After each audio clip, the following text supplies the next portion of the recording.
Assalamualaikum warahmatullahi wabarakatuh. Salam Nusantara, salam sejahtera untuk kita semua ya.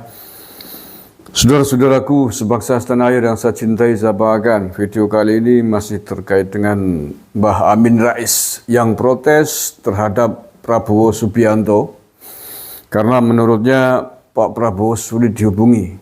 Mbah Amin mengatakan 3 bulan terakhir menghubungi Pak Prabowo tapi tidak pernah diangkat teleponnya itu. Bahkan sampai 3 hari menjelang Rakernas Partai Umat juga masih belum ada kejelasan jawaban.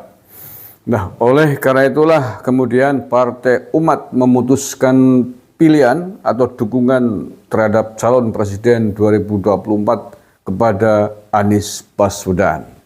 Begitu. Nah, sementara itu terkait dengan tudingan Mbah Amin Rais ini, elit Partai Gerindra mengatakan bahwa Pak Prabowo tidak bisa menemui Mbah Amin Rais. Itu semua disebabkan karena kesibukan Mbah Amin Rais. Kesibukan Pak Prabowo Subianto dalam konteks menjalankan tugas-tugas sebagai Menteri Pertahanan. Begitu. Nah, terkait dengan hal ini saya ingin berkomentar. Menurut saya sudah pas, sudah tepat, sudah benar. Pak Prabowo tidak perlu untuk menemui Mbah Amin Rais dan tidak perlu untuk didukung oleh Mbah Amin Rais dan partai umatnya. Menurut saya kalau Pak Prabowo kembali didukung oleh Mbah Amin Rais justru bisa menjadi bumerang.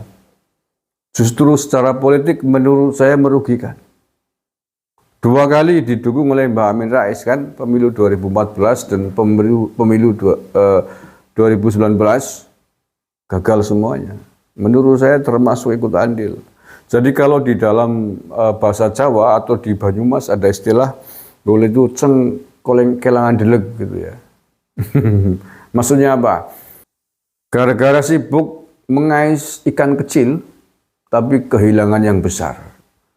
Kalau menurut saya kalau Pak Prabowo kembali didukung oleh Mbah Amin Rais, dia mungkin akan mendapatkan dukungan dari anggota pengikutnya Mbah Amin Rais. Tapi yang akan kabur, yang akan meninggalkan gara-gara ada Mbah Amin Rais, menurut saya akan jumlahnya jauh lebih besar. Maka menurut saya sudah pas, sudah tepat kalau Pak Prabowo tidak ngurusi Mbah Amin Rais. Ganti haluan lah. Saatnya hari ini Pak Prabowo lebih banyak bertemu, bersilaturahmi, mendekati tokoh-tokoh kiai NU dan kiai yang moderat. Jangan terhadap tokoh-tokoh yang suka menggaungkan politik identitas, yang suka menjual agama, yang suka berkoar-koar kampanye di masjid, meneriakkan jihad di masjid. Itu tidak sesuai dengan sikap nasionalisme dan patriotik Pak Prabowo. Itu tidak sesuai dengan kondisi bangsa Indonesia yang Bhinneka Tunggal Ika ini. Gitu. Kita semua tahu ketika Mbah Amin Rais mendukung Prabowo 2014 yang lalu, apa yang digemborkan oleh Mbah Amin Rais? Perang Badar, semangat perang Badar, berbahaya sekali kan? Lah ya, wong memilih atau mendukung Pak Prabowo menjadi calon presiden, semuanya perang Badar. Perang Badar kan ya dalam kurung jihad kan begitu, yang dihadapi orang kafir kan begitu. Jadi Mbah Amin Rais memposisikan dia dan Pak Prabowo diposisikan sebagai mujahid kan begitu. Yang tidak mendukungnya berarti dianggap sebagai musuh dalam perang Badar kan begitu, dalam tanda petik ya. Semangatnya kan begitu. Ini kan berbahaya sekali. Memposisikan diri sebagai partai Allah kan begitu. Ini pemilu 2019 sama masih dengan cara-cara politik identitas. Ini juga berbahaya sekali memposisikan lawannya sebagai partai setan. Ini sungguh bukanlah karakter, bukanlah sikap seorang resi yang mestinya adalah memberikan siraman-siraman, ceramah, fatwa-fatwa politik yang menyejukkan. Tapi ini kan sebaliknya.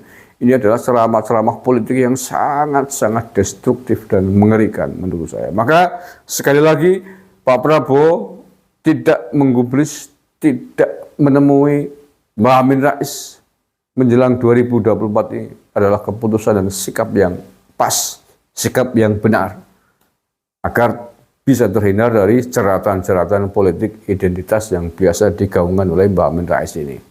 Saatnya Pak Prabowo meneruskan apa yang dicita-citakan oleh Pak Jokowi. Saatnya Pak Prabowo bersaing secara sehat dengan siapapun nanti lawan calon presidennya, misalkan Pak Ganjar Pranowo, dengan cara-cara yang gentle, dengan cara-cara yang sehat, sebagaimana demokrasi kita miliki ini, bukan dengan cara politik identitas. Terima kasih, kurang lebihnya mohon maaf. Assalamualaikum warahmatullahi wabarakatuh. NKRI harga mati.